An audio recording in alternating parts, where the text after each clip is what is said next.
नमस्कार। मैं प्रदीप कुमार, सहायक प्राध्यापक हिंदी के पद पर राजकीय महाविद्यालय खरखोदा सोनीपत में कार्यरत हूँ। आज का हमारा विषय हिंदी साहित्य के अंतर्गत आने वाले राम काव्यधारा की विशेषताएं या प्रवृत्ति।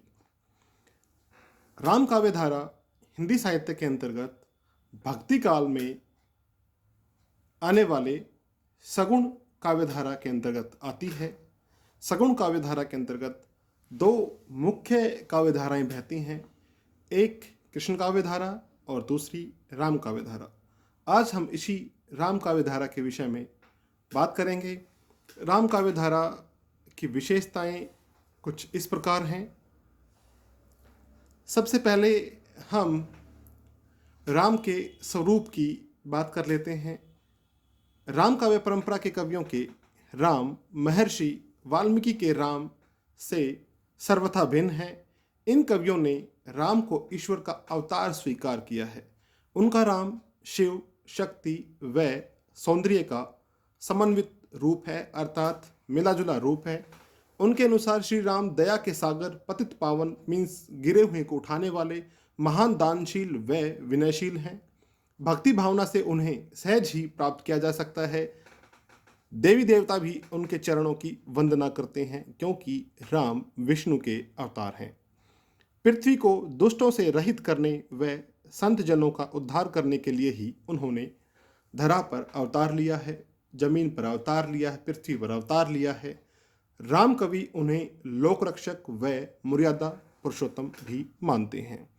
हम ये भी कह सकते हैं कि राम का स्वरूप वास्तव में लोक रक्षक व मर्यादा पुरुषोत्तम का ही है।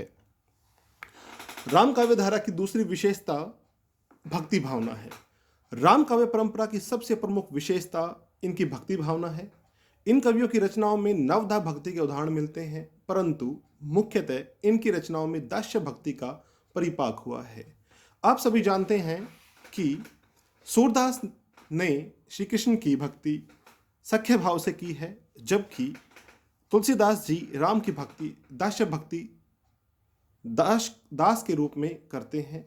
दास्य भक्ति की प्रधानता होने पर भी अन्य प्रकार की भक्ति इनके काव्य में मिलती है, जैसे सीता में माधुर्य भाव की भक्ति है, सुग्रीव में सख्य भाव की भक्ति है, दशरथ कौशल्या आदि में वात्सल्य भाव की भक्ति देखी जा सकती है। तुलसीदास जी की अधिकतर रचनाओं में दास्य भक्ति की प्रधानता है, लेकिन वैराग्य संदीपनी में शांत रस की भक्ति की प्रधानता है। इसके पश्चात हम देख लेते हैं, राम काव्यधारा के अधिकांश कवियों ने अपनी दीनहीन मानसिकता को उजागर किया है। वह श्री राम जी से कृपा की प्रार्थना की है। राम कवि भक्त और भगवान में सेवक सेव्य भाव को स्वीकार करते हैं। तुलसीदास जी स्वयं कहते हैं, सेवक सेव्य भाव बिनु भाव न तरिये उर्गारी। उनकी दीनता का भाव इन पंक्तियों में सहज ही मिल जाता है।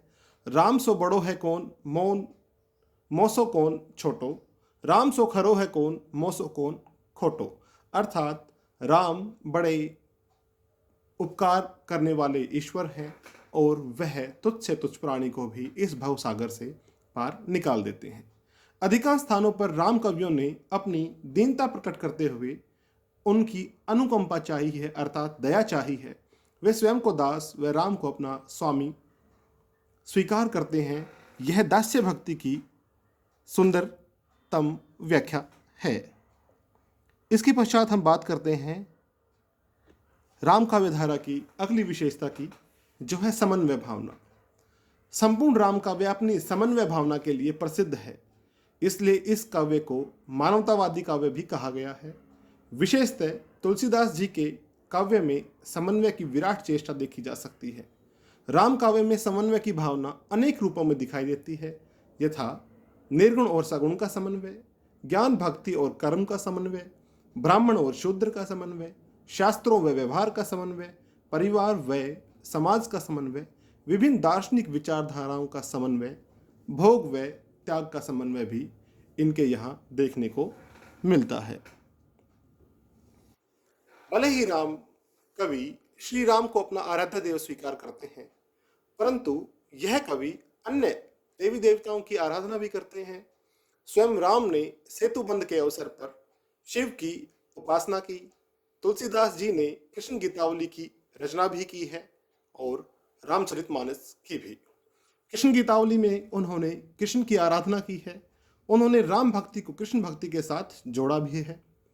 जब वे श्री राम के सर्वव्यापक रूप का वर्णन करते हैं तो उनका सगुण राम निर्गुण ब्रह्म बन जाता है, अर्थात वह कहीं भी ऐसी भक्ति नहीं करते जिसमें समन्वय की भावना न हो। इसके उपरांत हम जानते हैं, इस काव्यधारा की पांचवी विशेषता की ओर चलते हैं, चरित्र चित्रण। राम काव्य परंपरा के कवियों ने राम कथा से जुड़े पात्रों का चरित्र चित्रण किया है। उन्होंने मुख्य रूप से श्री राम के चरित्र का चित्रण किया है। उनके राम ईश्वर के अवतार हैं। वह सर्वगुण संपन्न व सर्वशक्तिमान है। वह शिव शक्ति व सौंदर्य का समन्वित रूप है। वह दया के सागर हैं, पतित पावन दानशील व महान विनयशील हैं। देवी देवता भी उनके चरणों की वंदना करते हैं। पृथ्वी को दुष्टों से रहित करने व संत जनों का उद्धार करने के लिए ही उन्होंने अवतार लिया है। राम कवि उन्हें लोकरक्षक व मर्यादा पुरुषोत्तम मानते हैं। इसके पश्चात बात करते हैं राम के अतिरिक्त रामचरितमानस या राम काव्य में आने वाले पात्रों के विषय में। राम के अतिरिक्त लक्ष्मण, भरत, सीता, हनुमान आदि अन्य पात्रों के चरित्रों पर भी समुचित प्रकाश डाला गया है। इन सभी पात्रों के माध्यम से राम भक्त कवियों ने समाज के सामने कुछ आदर्श प्रस्तुत किए हैं। जैसे राम अकेले ही आदर्श भाई, आदर्श पुत्र, आदर्श राजा का उदाहरण प्रस्तुत करते हैं, परंतु उनकी छवि एक आदर्श पति के रूप में लाख तर्क देने पर भी एक तर्कशील व्यक्ति के मन में नहीं उभर पाती। उनका व्यक्तित्व नारी समानता और पति पत्नी के पारस्परिक विश्वास के सिद्धांतों पर खरा नहीं उतर पाता। भरत आदर्श भाई का, सीता आदर्श नारी व आदर्श पत्नी का, हनुमान आदर्श सेवक का उदाहरण प्रस्तुत करते हैं। यही कारण है कि राम काव्य पढ़कर पाठक एक आदर्श नागरिक बनने का संकल्प लेते हैं या स्वयं उनके मन में ऐसी विचारधारा घर कर जाती है। इसके पश्चात हम राम काव्य धारा की छठी विशेषता की ओर ध्यान देते हैं, लोक मंगल की भावना। राम काव्य, संपूर्ण राम काव्य लोक मंगल की भावना पर आधारित है। संपूर्ण राम कथा लोक कल्याण की भावना से प्रेरित है। राम कवि समाज को मर्यादित, अनुशासित व व्यवस्थित देखना चाहते थे। इसलिए उन्होंने श्री राम को मर्यादा पुरुषोत्तम रूप में चित्रित किया। उन्हें आदर्श व्यक्ति व आदर्श राजा के रूप में दिखाया गया है। एक और बात आपको स्पष्ट कर देना चाहता हूँ, इसी आदर्श रूप के कारण हमें बार बार राजनीति के सिद्धांतों में देखने को मिलता है कि ये सरकार आने से, अगली सरकार आने से, इस पार्टी की सरकार आने से या किसी दूसरी पार्टी की सरकार आने से राम राज्य की स्थापना हो जाएगी। अन्य पात्र भी लोक भावना की भावना से जुड़े हुए हैं। जो पात्र लोक अमंगल चाहते हैं उनका राम कथा में नाश किया गया है। यही कारण है कि आज भी भक्तजन जब दुखों से छुटकारा पाना चाहते हैं, वे अपना कल्याण चाहते हैं, तो वे राम कथा का पाठ करवाते हैं। यह भी एक सच्चाई है कि बिना आदर्श व नैतिक गुणों के लोक कल्याण संभव नहीं। और हम सभी जानते हैं कि राम एक सच्चे मर्यादा पुरुषोत्तम व आदर्शवादी व्यक्ति हैं। इसके पश्चात हम युगीन समस्याओं के विषय में जान लेते हैं। राम काव्य में न सिर्फ राम की विशेषताओं का वर्णन है, बल्कि उस समय उत्पन्न सामाजिक समस्याओं का भी चित्रण यथावत किया गया है। राम काव्य परंपरा में यद्यपि श्री राम की भक्ति की गई है, लेकिन इसके साथ साथ उनके काव्य में युगीन समस्याओं का चित्रण भी हुआ है। उन समस्याओं के भयंकर परिणाम बताकर पाठकों को उन्हें दूर करने के लिए उकसाया भी गया है। उन समस्याओं में से कुछ समस्याएं आज भी प्रासंगिक हैं। जैसे तत्कालीन हिंदू समाज उपासना पद्धतियों में उलझा हुआ था। संत कवि व सूफी कवि निर्गुण भक्ति पर बल दे रहे थे, जबकि राम कवि व कृष्ण भक्त कवि सगुण भक्ति के पक्ष में थे। ऐसे में तुलसीदास जी ने इस समस्या का समाधान प्रस्तुत किया है। वे कहते हैं, सगुण ही अगुण ही नहीं कुछ भेदा। राम काव्य में तत्कालीन राजनीतिक व सामाजिक स्थिति का चित्रण हुआ है। तुलसीदास ने कवितावली में उस समय की बदहाल आर्थिक स्थिति का चित्रण भी किया है। वे कहते हैं कि ऐसा समय आ गया है कि भिखारी को भीख नहीं मिलती है, वणिक को व्यापार करने के लिए कुछ नहीं है और ना नौकरी करने वाले को नौकरी पेशा ही उपलब्ध हो पाता है। इसके पश्चात हम बात करते हैं राम काव्य में प्रकृति वर्णन की। राम कवियों ने प्रकृति वर्णन में भी पर्याप्त रुचि ली है। इन कवियों ने प्रकृति के आलम्बनगत व उद्दीपनगत दोनों रूपों का वर्णन किया है। कहीं कहीं प्रकृति को दूती व उपदेशक रूप में भी प्रस्तुत किया है। राम वनगमन प्रसंग में सभी राम कवियों ने प्रकृति के विभिन्न रूपों का वर्णन किया है, क्योंकि वनगमन वन में होता है और वन से अधिक सुंदर प्रकृतिगत दृष्टि या नज़ारा कहीं देखने को नहीं मिलता।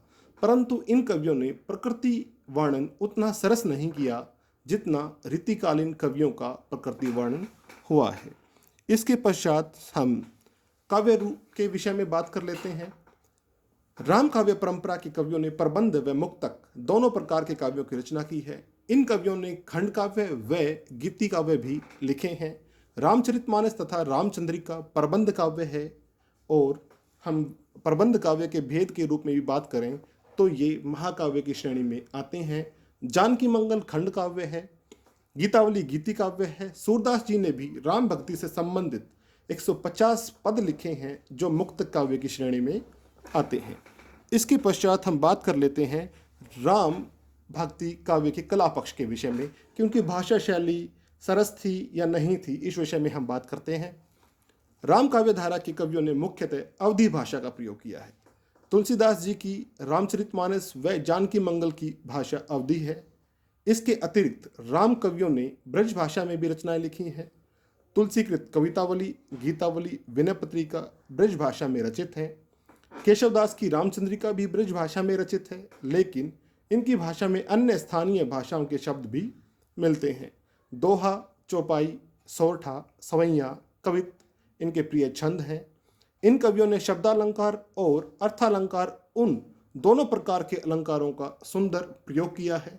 अनुप्रास, यमक, श्लेष, रूपक, उपमा, अतिशोक्ति आदि इनके प्रिय अलंकार हैं।